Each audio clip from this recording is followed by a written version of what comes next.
بني لا تشرك بالله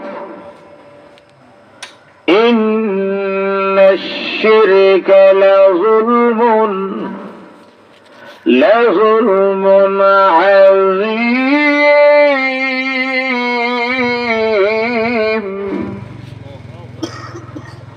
لقمان আলাইহিস সালাতু ওয়াস সালাম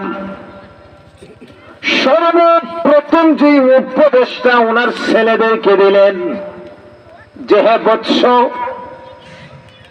লা তুশরিক বিল্লাহ, সৃষ্টি করেছেন আল্লাহ, ইবাদত করো আল্লাহর।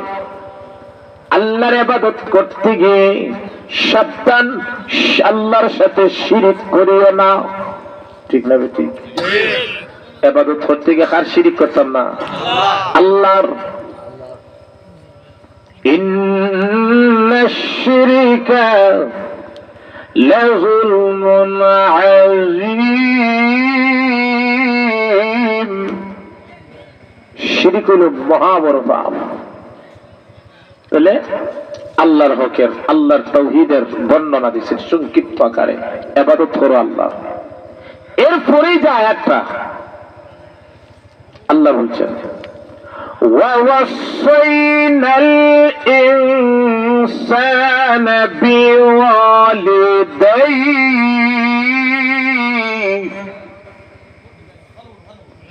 আল্লাহ বলেন পৃথিবীর মানুষ সৃষ্টি করেছি আমি আল্লাহ, ইবাদত করো আমার আল্লাহর।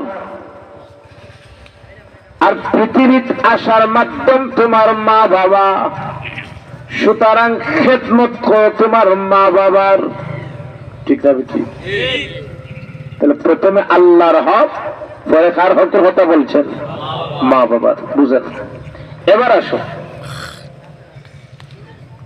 প্রশ্ন, প্রথম নম্বর প্রশ্ন হলে খেয়াল করে বুঝেন, মা বাবার হক সম্পর্কে আলোচনা ব্রতের সামনে করবো।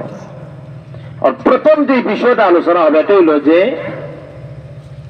মা বাবার হক, সন্তান মা বাবার খেদমত করবে, এটা পারিবারিক নিয়ম হিসাবে না সামাজিক নিয়ম হিসাবে না শরীয়তের নির্দেশ হিসাবে? প্রথম প্রশ্ন। দুই নম্বর প্রশ্ন হলো যে শরীয়ত